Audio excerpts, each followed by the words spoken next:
Hello दोस्तों, स्वागत है आपका एजुकेश BDD में।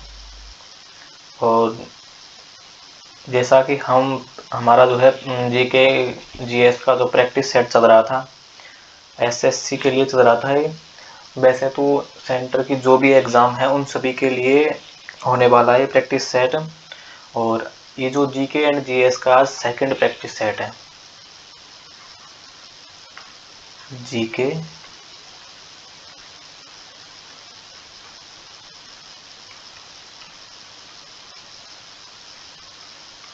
Practice set.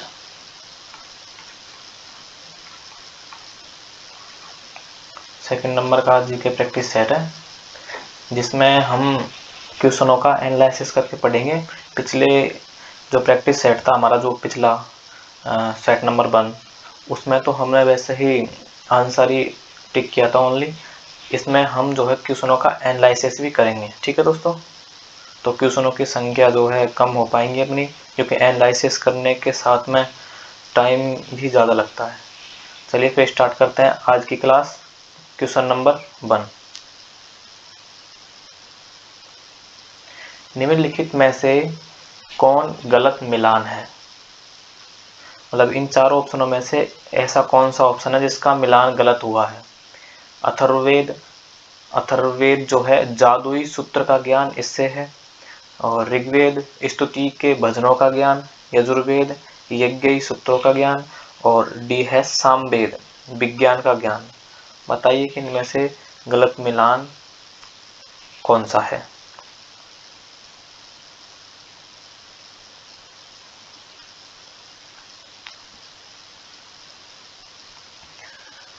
तो इनमें से गलत मिलान है ऑप्शन नंबर डी, क्योंकि अथर्ववेद सही है। अथर्ववेद जो है वो जादुई सूत्र का ज्ञान होता है इसमें। और ऋग्वेद, अथर्ववेद में हम जादू टोना के बारे में जान सकते हैं। ऋग्वेद में जो है स्तुति के भजनों आदि का जो है ज्ञान प्राप्त होता है। और यजुर्वेद में यज्ञ सूत्रों का ज्ञान प्राप्त होता है। ठीक है, जबकि जो ये सामवेद है, इसमें धुनों और ये जो है धुनों और मंत्रों का भेद है।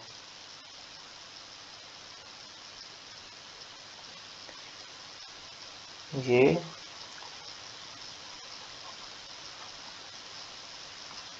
धुनों और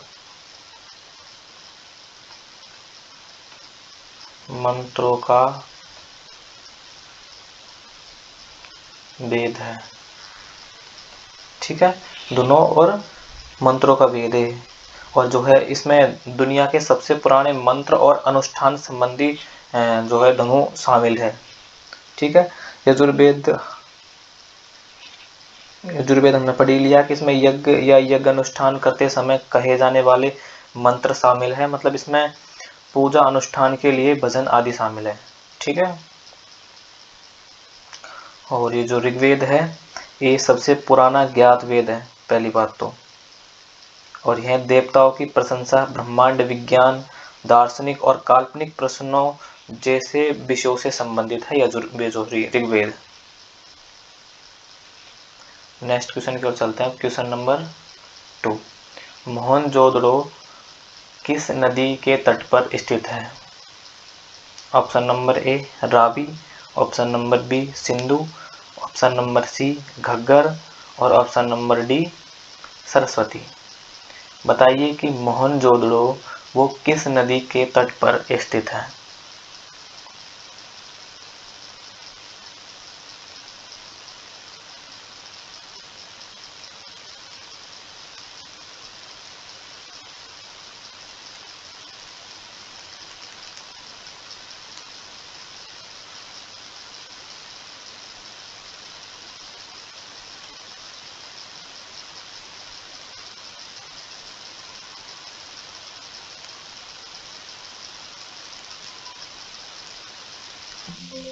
तो ये मोहनजोदड़ो जो है वो सिंधु नदी के तट पर है।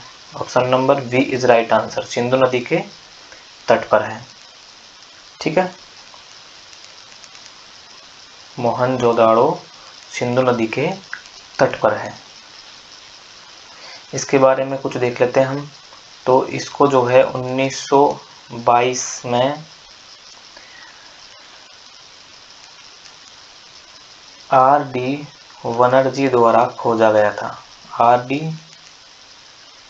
बनर्जी द्वारा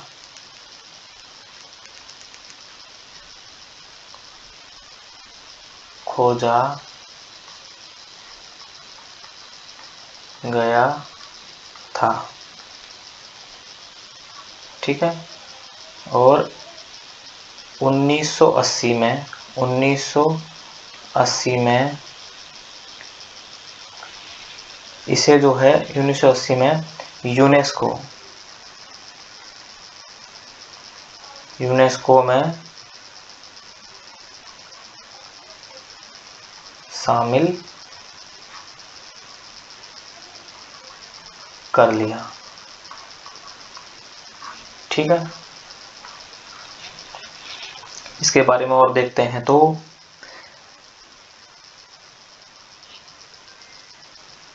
और इसके बारे में कुछ और देख लेते हैं। तो इसमें ये है कि भाई इसमें बृहत स्नानागार मतलब बड़े स्नानागार मिलते हैं इसमें। बृहत स्नानागार। ठीक है। नेक्स्ट क्वेश्चन की ओर चलते हैं अब। क्वेश्चन नंबर 3, निम्नलिखित में से किस प्राचीन कवि ने अभिज्ञान शकुंतलम को लिखा? Option number a Bharavi, option number b Bhasa, और ऑप्शन नंबर सी कालिदास, या फिर ऑप्शन नंबर डी अश्वघोष। बताइए कि इनमें से ऐसा कौन सा कवि है जिसने अभिज्ञान शकुंतलम पुस्तक लिखा था? अभिज्ञान शकुंतलम को किसने लिखा, बताओ।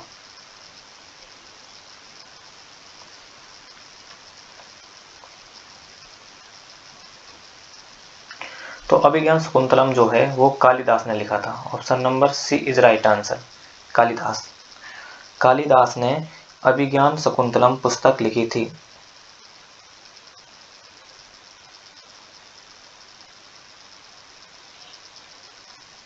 और कालिदास जो है वो प्राचीन भारत के महान शास्त्रीय संस्कृत कवियों और नाटककारों में से एक है।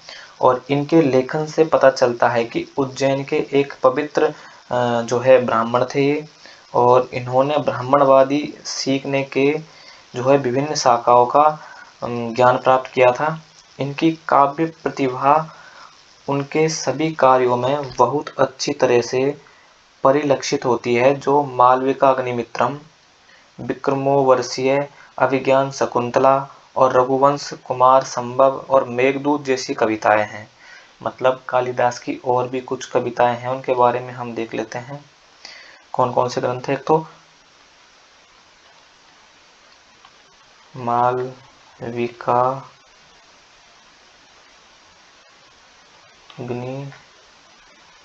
मित्रम,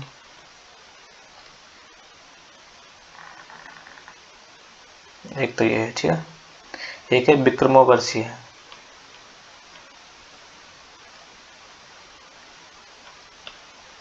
विक्रमोर्वशीय,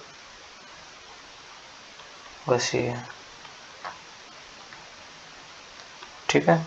दूसरी है अभिज्ञान शकुंतला, अभिज्ञान शकुंतला तो लिख ही रखा अपन ने। एक है रघुवंश,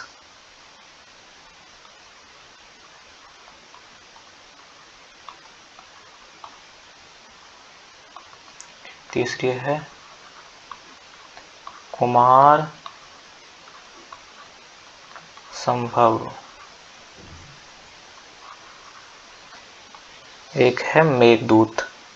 ये जो है कालिदास जी की प्रमुख रचनाएं हैं, इनको याद रखना है, पेपर में अक्सर पूछा जाता है। ठीक है दोस्तों। नेक्स्ट क्वेश्चन, उससे पहले इन ऑप्शनों के बारे में और देख लेते हैं हम। तो भारवी,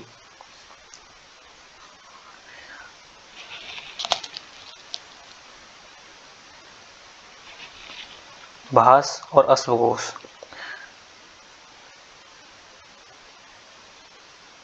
तो जो भास थे वो कृष्ण द्वैपायन, जिसे भाषा और वेद भाषा के नाम से भी जाना जाता है। ठीक है।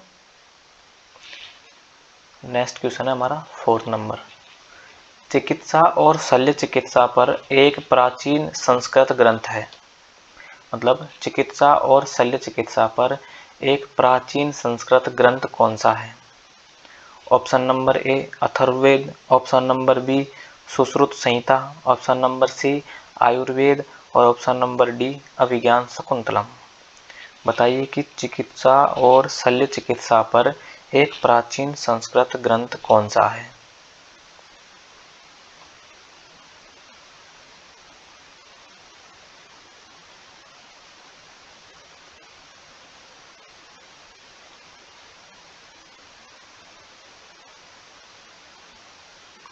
तो ये है सुश्रुत संहिता। सुश्रुत संहिता जो है चिकित्सा और शल्य चिकित्सा पर एक प्राचीन संस्कृत ग्रंथ है। सुश्रुत का जो संकलन आयुर्वेद के मूल ग्रंथों में से माना जाता है। ठीक है। यह भारत में प्राचीन सभ्यता से बचे चिकित्सा क्षेत्र के 2 मूल हिंदू ग्रंथों में से एक माना जाता है, सुश्रुत संहिता। ठीक है।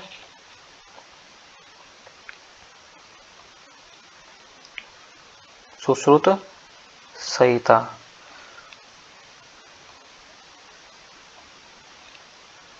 तो ये जो है आयुर्वेद के मूल ग्रंथों में से एक माना जाता है।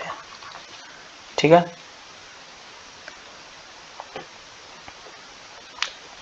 Next question number 5। Bipasha. Bipasha रिक्तस्थान नदी का ऋग्वेदिक नाम है। मतलब बिपाशा जो है कौन सी नदी का ऋग्वेदिक नाम है, ये बताना है। तो जो बिपाशा है वो व्यास नदी का ऋग्वेदिक नाम है। व्यास नदी का ऋग्वेदिक नाम है बिपाशा। ठीक है। चिनाब का क्या है? तो चिनाब का है अस्किनी।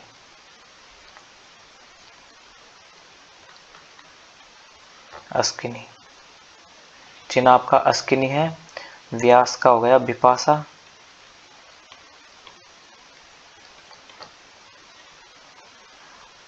झेलम का हो गया बितस्ता। बितस्ता है झेलम का। और राबी का है पुरुषनी। पुरुषणी। ठीक है। Next question number 6। भगवान गौतम बुद्ध का जन्म स्थान है। मतलब भगवान गौतम बुद्ध का जन्म स्थान कौन सा है? Option number A Lumbini, option number B Sarnath, option number C Bodhgaya, option number D Vaishali. बताइए कि भगवान गौतम बुद्ध का जन्म स्थान कौन सा है?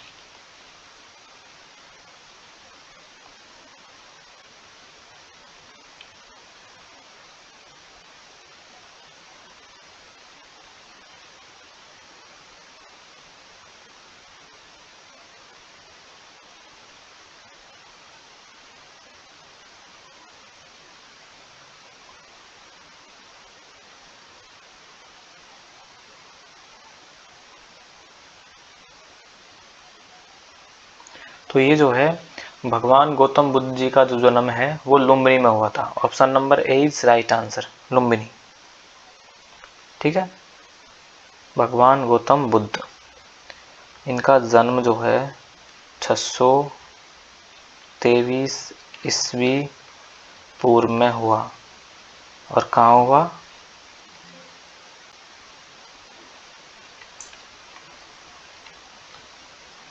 लुम्बिनी में। ठीक है।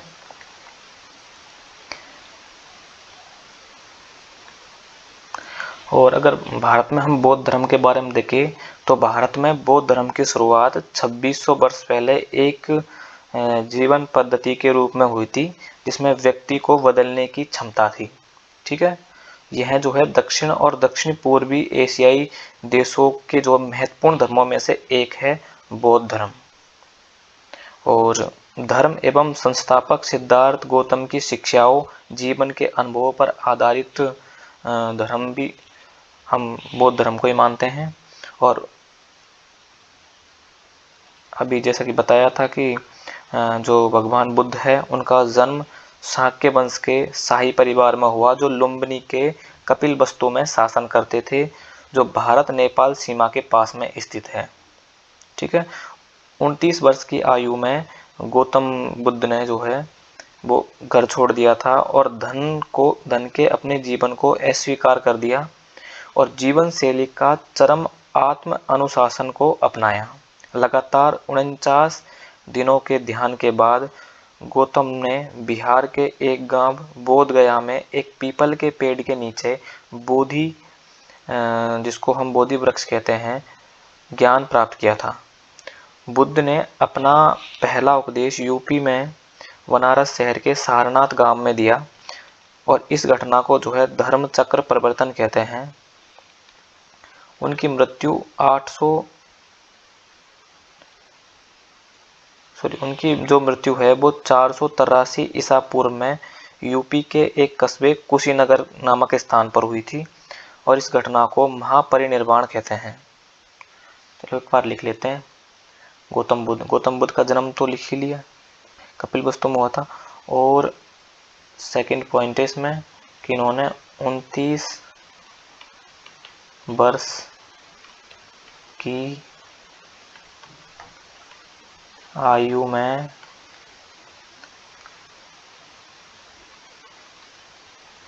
गृह त्याग कर दिया था। गृह त्याग कर दिया था, इसको कहते हैं महाविनिष्क्रमण। महाविनिष्क्रमण,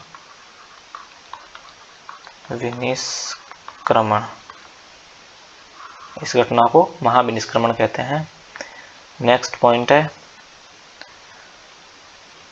49 दिनों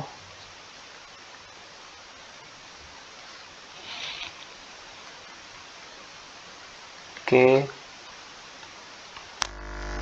ध्यान के बाद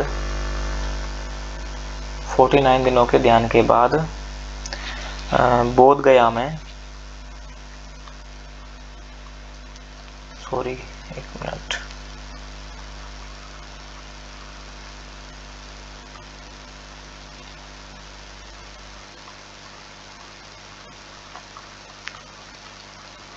बोध गया में पीपल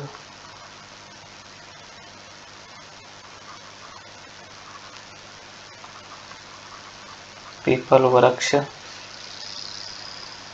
के नीचे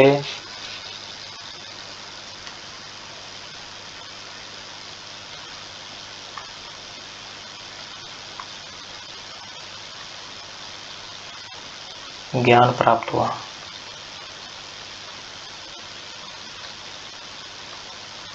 ठीक है, नेक्स्ट पॉइंट है अपना कि पहला उपदेश कहाँ दिया इन्होंने।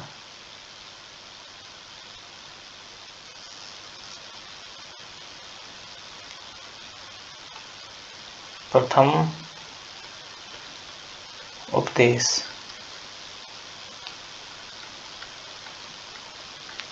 तो सारनाथ में जो है प्रथम उपदेश दिया था। और इस घटना को क्या कहते हैं, तो इसको कहते हैं हम धर्म चक्र प्रवर्तन। एक मिनट,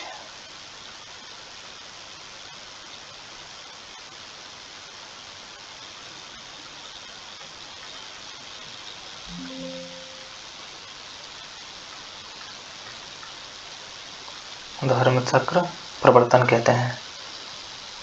ठीक है, इनकी जो मृत्यु है वो 400 एक मिनट, मृत्यु 483 ईस्वी पूर्व कहाँ हुई थी? कुशीनगर में। ठीक है,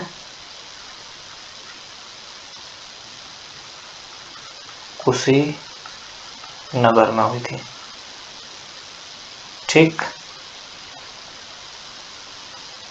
इस घटना को क्या कहते हैं? महापरिनिर्वाण। महापरिनिर्वाण।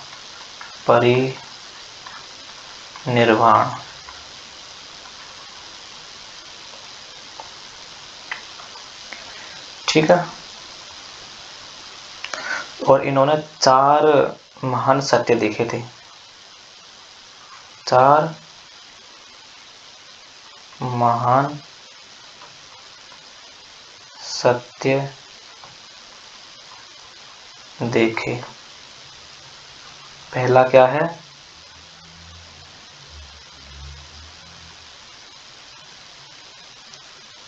चलो इसमें तो स्लाइड में वो नहीं है जगह, नेक्स्ट स्लाइड में पढ़ा देंगे, फिर नेक्स्ट क्वेश्चन के साथ में बता दूंगा।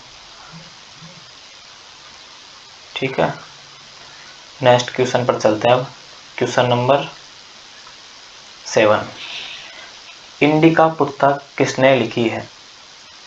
Option number A Megasthenes, option number B अरस्तु, ऑप्शन नंबर सी चाणक्य, और ऑप्शन नंबर डी इनमें से कोई नहीं।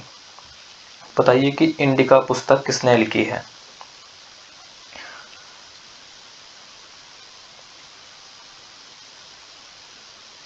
इंडिका पुस्तक जो है वो मेगास्थनीज ने लिखी है। Option number A is right answer, Megasthenes.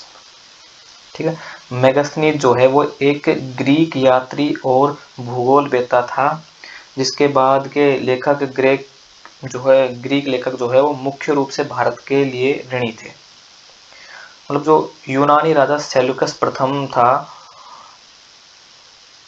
उन्हें भारत में जो है राजा चंद्रगुप्त मौर्य के दरबार में राजदूत के रूप में भेजा था सेल्यूकस निकेटर को।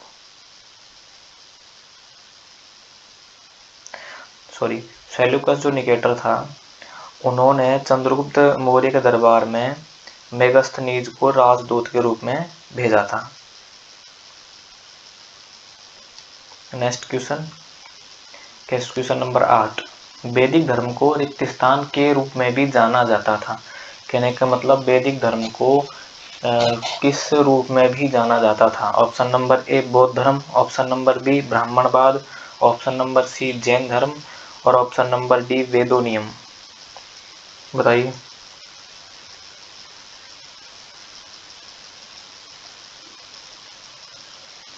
तो इसका राइट आंसर होगा वैदिक धर्म को ब्राह्मणवाद के रूप में भी जाना जाता था। Option number B is right answer. ठीक है, यह हिंदू धर्म का एक रूप है जो वेदों द्वारा प्रस्तुत की गई रस्मी विचारधाराओं और पौराणिक दृष्टि के इर्द गिर्द घूमता है। ठीक है, बौद्ध धर्म की स्थापना सिद्धार्थ गौतम ने बुद्ध ने की थी, ये देख लिया अपन ने।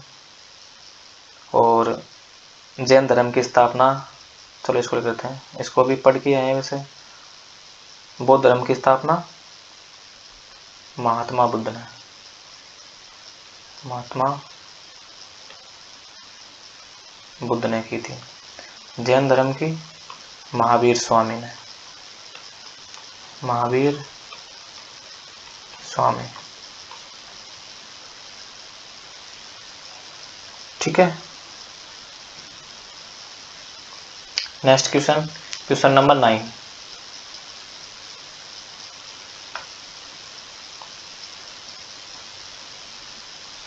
क्वेश्चन नंबर 9 है 1921 में मोंटगोमरी जिले में रावी नदी के तट पर स्थित प्रमुख शहर कौन सा था? Option number A Kannauj, option number B Harappa, option number C Vaishali, option number D Magadh. बताइए कौन सा शहर था? तो ये हड़प्पा था। Option number B is right answer. और हड़प्पा की जो खोज है वो 1921 में दयाराम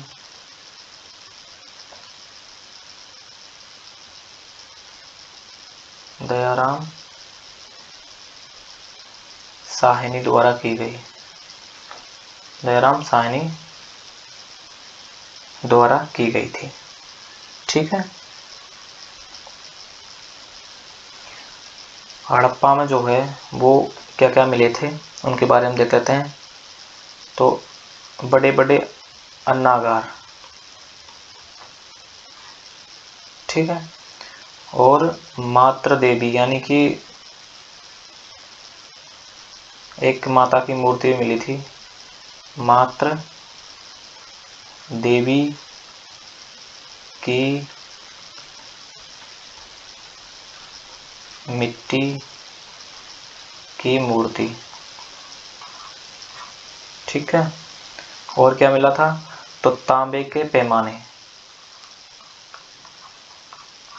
तांबे के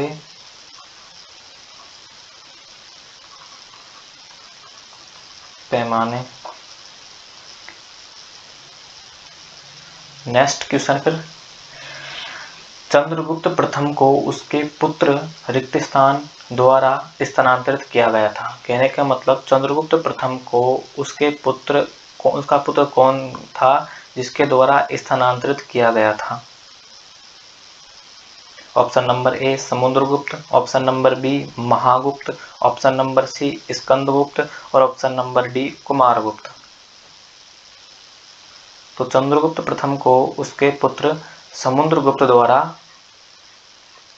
स्थानांतरित किया गया था, समुद्रगुप्त द्वारा।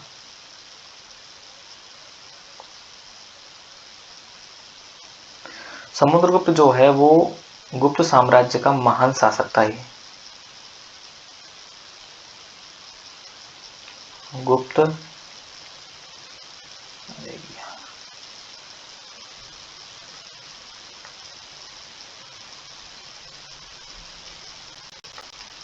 गुप्त राजवंश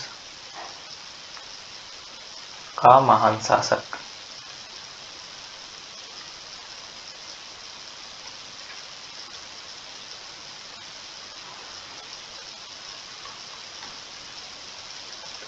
ठीक है।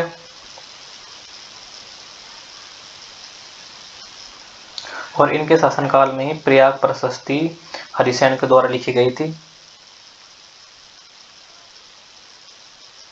और समुद्रगुप्त को ही भारत का नेपोलियन के नाम से जाना जाता है। भारत का नेपोलियन। मोस्ट इम्पोर्टेंट बातें हैं के बारे में। और इनकी उपाधि है, जैसे कि कविराज भी कहते हैं इनको, परम भागवत भी कहते हैं। चलो उपाधियों के बारे में देख लेते हैं एक बार।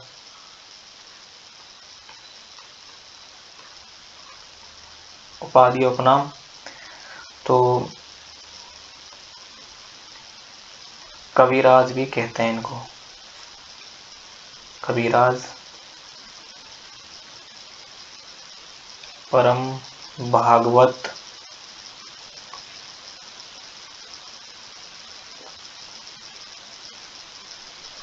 ठीक है।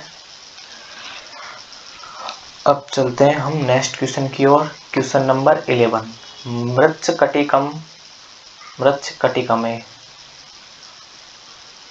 तो मृच्छकटिकम रिक्तस्थान द्वारा लिखी गई थी। मृच्छकटिकम पुस्तक जो है वो किसके द्वारा लिखी गई थी? Option number A Kalidas, option number B Shudraka, option number C Banabhatta और ऑप्शन नंबर डी भास। तो बताइए कि मृच्छकटिकम पुस्तक किसके द्वारा लिखी गई थी?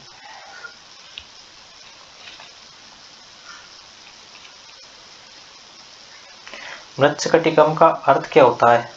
इसके बारे में सुना आपने कभी? इसका अर्थ होता है मिट्टी की गाड़ी।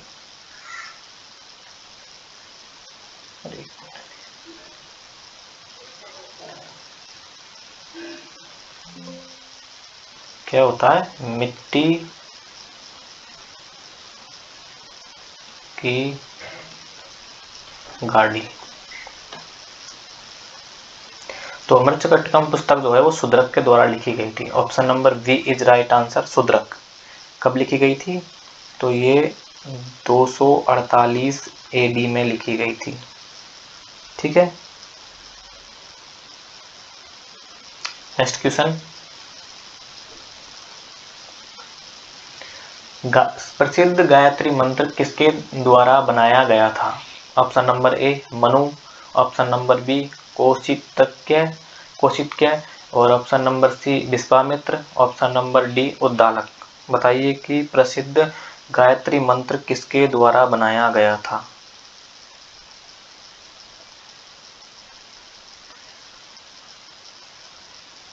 तो ये जो गायत्री मंत्र है ये विश्वामित्र जी के द्वारा बनाया गया था और सूर्य भगवान को समर्पित है। ये सूर्य भगवान को समर्पित। ठीक है, और इसका जो वर्णन है वो ऋग्वेद के 3 मंडल में किया गया है। ठीक है,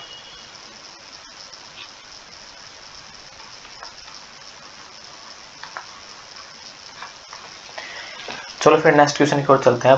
क्वेश्चन नंबर 13। गौतम बुद्ध का जन्म लुम्बिनी में हुआ था, इसकी पुष्टि किसके शिलालेख से होती है?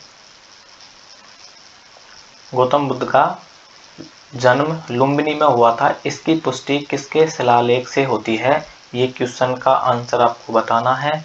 ऑप्शन नंबर ए समुद्रगुप्त, ऑप्शन नंबर बी कठोर, ऑप्शन नंबर सी अशोक और ऑप्शन नंबर डी है पुलकेशिन सेकंड। इस क्वेश्चन का आंसर आपको कमेंट करना है। ठीक है, ये आपका एक तरह से होमवर्क है, HW होमवर्क। और सभी दोस्त ये बताइएगा कमेंट करके कि आपको क्लास कैसी लगी और अपने दोस्तों के साथ में भी इस क्लास को शेयर कीजिएगा, लाइक कीजिए, कमेंट कीजिए और चैनल को जो है सब्सक्राइब जरूर करो दोस्तों ने। और जिस भी एजुकेशन ग्रुप से आप जुड़ रहे हैं उसमें इस वीडियो को शेयर जरूर करना। ठीक है दोस्तों, फिर मिलते हैं कल नेक्स्ट क्लास में। तब तक के लिए सभी को जय हिंद, जय भारत।